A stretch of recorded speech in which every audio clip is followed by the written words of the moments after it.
अगर आपने भी मेहनत की है फिर भी रिजल्ट ज़ीरो मिलता है तो ये वीडियो आपके लिए है, क्योंकि फेलियर का मतलब एंड नहीं होता है। फेलियर का मतलब होता है रास्ता बदलो। इस वीडियो को एंड तक देखिए क्योंकि लास्ट पार्ट आपका माइंडसेट चेंज कर देगा। Hello everyone, welcome back to my channel. तो दोस्तों, कभी सोचा है कि हम फेलियर को इतना नेगेटिव क्यों मानते हैं? हर इंसान लाइफ में फेल होता है, चाहे वो स्टूडेंट हो, एम्प्लॉय हो या फिर एंटरप्रेन्योर। लेकिन जो लोग सक्सेसफुल होते हैं वो फेलियर को सिर्फ एक चैलेंज नहीं बाकी मोटिवेशन का एक सोर्स बनाते हैं। आज हम देखेंगे कि कैसे आप अपनी फेलियर को एनालाइज करके उसे मोटिवेशन और लर्निंग का टूल बना सकते हैं। फेलियर हर किसी की लाइफ में आता है। डिफरेंस क्या है? कुछ लोग गिव अप कर देते हैं और कुछ लोग उससे सीख के ग्रो करते हैं। रूट को समझना बहुत जरूरी है इसमें। Think about it. फेलियर एक ऐसी चीज है जो कभी गलती माफ नहीं करता है, लेकिन ऐसी सीख देता है जो लाइफ चेंजिंग होती है। जब हम फेल हो जाते हैं किसी चीज में तो हमारे माइंड में स्ट्रेस होने लग जाता है। हम एंशियस हो जाते हैं और डीमोटिवेटेड फील करते हैं। ये बिल्कुल नेचुरल है, ये सबके केस में होता है। इसको आप एक्सेप्ट करो। इसका मतलब है कि आपने ट्राई किया वो चीज। लैक ऑफ प्रिपरेशन मतलब कि हमने प्रॉपर प्लानिंग नहीं करी और थोड़ा सा हमारा एफर्ट भी उसमें मिसिंग रहा। रॉन्ग माइंडसेट मतलब एक फिक्स्ड माइंडसेट हमने बना लिया कि मैं इस चीज़ में कभी सक्सेसफुल हो ही नहीं सकता। एक्सटर्नल फैक्टर्स भी इसमें अफेक्ट करते हैं। आप कौन से एनवायरनमेंट में हो, आपने क्या टाइमिंग चूज करी है उसको स्टार्ट करने की। एक और मेजर रूट कॉज है इसका, अगर आप कंफर्ट जोन से बाहर नहीं आओगे तो कभी आप सक्सेसफुल नहीं हो पाओगे। सोचो, एक स्टूडेंट एग्जाम में फेल हो सकता है वो प्रिपरेशन में कॉन्फिडेंट नहीं था या स्ट्रेटेजी उसकी गलत थी। फेलियर का रीजन हमेशा आइडेंटिफाइबल होता है। जनरली लोग मिसकंसेप्शन बना लेते हैं कि फेलियर का मतलब है वीकनेस। ऐसा कुछ नहीं होता है, और ऐसा सोचते हैं कि सक्सेसफुल है इंसान तो इसमें टैलेंट भरा हुआ है। रियलिटी तो ये होती है कि हार्ड वर्क और लर्निंग और माइंडसेट ये तीनों बराबर होने चाहिए, तभी जाके आप एक सक्सेसफुल इंसान बन सकते हो। फेल होने का मतलब ये नहीं कि आप केपेबल नहीं हो, ये सिर्फ इंडिकेट करता है कि प्रोसेस में कुछ इम्प्रूव करने की ज़रूरत है। क्या चीज़ें फॉलो करनी चाहिए आपको? अपने जो फेलियर हुआ है उसको रीफ्रेम करो, पर्सपेक्टिव को चेंज करो, फेलियर को फीडबैक समझो, अपना माइंडसेट ग्रोथ वाला रखो, बिलीव करो अपने स्किल्स पे और अपने इंटेलिजेंस के साथ ग्रो करो। कभी ये मत सोचो कि मैं फेल हो गया तो मैं केपेबल नहीं हूँ, कि मैं फेल हो गया इस बार लेकिन मैं इम्प्रूव कर सकता हूँ या कर सकती हूँ। थोड़ा मेडिटेट करो, डीप ब्रीदिंग वाली एक्सरसाइजेस करो, तो उससे क्या होता है कि आपकी लाइफ में कामनेस आती है और आप फोकस कर पाते हो। बस खुद से ये क्वेश्चन करो कि हमने क्या काम किया, क्या काम नहीं किया, एक्सटर्नल फैक्टर का रोल क्या था, कौन से स्किल्स इम्प्रूव करी जा सकती है। फेलियर को एनालाइज करो जैसे एक साइंटिस्ट अपने एक्सपेरिमेंट का रिजल्ट देखता है, बिल्कुल उसी तरह। आपको रूट कॉज समझना पड़ेगा, तभी सोल्यूशन मिलेगा। अगर मान लो चलो फेलियर आ गया तो आगे अपन को क्या करना है? आगे अपन को एक छोटा गोल फिक्स करना है। ठीक है, छोटे गोल से हम शुरू करेंगे, हाँ, ताकि अचीवमेंट भी हो सके। जैसे ही अचीवमेंट होती है उसको आप सेलिब्रेट करो तो आपको मोटिवेशन फील होगा लाइफ में।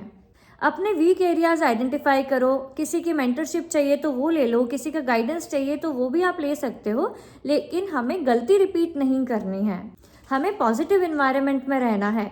जो लोग सपोर्ट करते हैं उनके साथ आप टाइम स्पेंड करो और नेगेटिव लोगों से दूर रहो। फेलियर को आप एक्सेप्ट करो और उसको आप यूज़ करो इम्प्रूव करने के लिए। अगर फेलियर नहीं आएगा तो आप एक स्टेप और अच्छा कैसे करोगे? अब वहीं स्टॉप हो जाओगे, आप नहीं सोचोगे आगे अच्छा करने की। जैसे एक सीड पहले स्ट्रॉन्गर बनती है अंडरग्राउंड में, फिर स्प्राउट करती है, वैसे ही फेलियर आपको स्ट्रॉन्गर एंड स्मार्टर बनाता है। सोचो, आपने अपनी ड्रीम कंपनी के लिए इंटरव्यू दिया लेकिन रिजेक्ट हो गए। बहुत लोग गिव अप कर देते हैं इस स्टेज पे आके, लेकिन स्मार्ट प्रोफेशनल इस सिचुएशन को एनालाइज करते हैं कि किस वजह से ये फेलियर हुआ, अपनी स्किल्स और इम्प्रूव करते हैं। वो देखते हैं कि कहाँ कमी रह गई और वो ये भी चेक करते हैं कि हमारी प्रिपरेशन का लेवल कैसा था और मैं कहाँ इम्प्रूव करूँ ताकि मैं आगे जो हो और बेटर कर पाऊँ।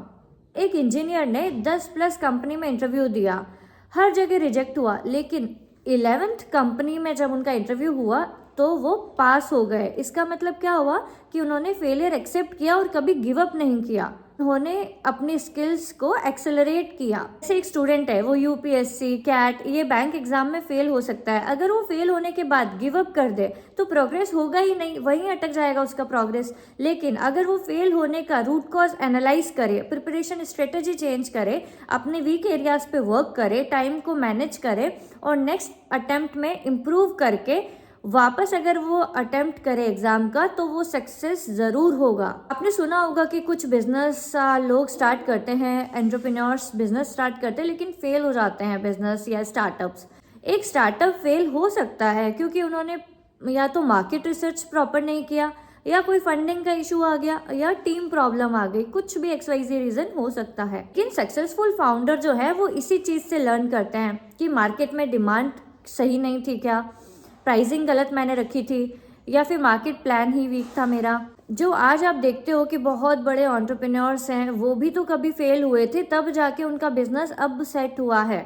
तो ये आप फेलियर से घबराओ मत, क्योंकि जो ग्लोबल एंटरप्रेन्योर्स हैं वो भी इन चीज़ों से निकल चुके हैं। क्योंकि अगर उनको फेलियर हुआ तो उन्होंने सीखा कि किस चीज़ की वजह से मुझे फेलियर हुआ था, उसको सीख के वो आगे और इम्प्रूव करते गए, तब जाके अभी वो ग्लोबल लीडर बन पाए। तो इसीलिए आपको फेलियर होने के बाद बैठना नहीं है, बस इम्प्रूव करते जाना है। हर एक स्टेप हमें आगे बढ़ना है। एक सेल्समैन है, उसने 20 पिच किया, अगर 3 ही कन्वर्ट कर पाया तो ये एक फेलियर माना जाता है। लेकिन अगर वो अपनी स्किल्स इंप्रूव करे, वो देखे कि कहाँ पर मैंने प्रेजेंटेशन में गलती करी या नेगोशिएशन में गलती करी, तो वो ये चीज़ इंप्रूव करके जब वापस इम्प्रोवाइज करेगा तो वो डेफिनेटली सक्सेसफुल होगा ही होगा। तो ओवरऑल कंक्लूजन क्या निकला? फेलियर देखो टेम्पररी होती है, लर्निंग परमानेंट होती है। Motivation comes from understanding root causes. तो मोटिवेशन तब आएगा जब आप रूट कॉज को समझोगे। ग्रोथ का माइंडसेट आपको रखना है, स्ट्रेटेजिक एक्शन आपको रखने हैं ताकि आप इम्प्रूव करके आगे बढ़ सको। दोस्तों, जब भी आप फेल हो, याद रखो ये एंड नहीं है, ये सिर्फ एक स्टेप है आपके जर्नी का। हर फेलियर में हिडन लेसन है, सीखो और ग्रो करो, और यही आपको ट्रू मोटिवेशन देता है। वीडियो को एंड तक देखकर आप यहाँ तक आए हो, इसका मतलब एक बात तो क्लियर है, आप हार मानने वालों में से तो नहीं हो। फेलियर ने आपको रोका नहीं है, बस थोड़ा स्लो किया है। आज एक प्रॉमिस खुद से कीजिए, फेलियर को एक्सक्यूज नहीं, फीडबैक बनाइए। अगर आज आप 0 पे हो तो याद रखिए 0 से ही सब कुछ स्टार्ट होता है। अब मेरी आपसे एक सिंपल रिक्वेस्ट है, इस वीडियो को लाइक कीजिए। अगर एक भी लाइन आपके दिल तक पहुंची हो, कमेंट कीजिए, मैं गिव अप नहीं करूंगा या करूंगी, और चैनल को सब्सक्राइब कीजिए। Thank you so much and thank you for watching. Stay tuned, bye. मिलते हैं नेक्स्ट वीडियो में।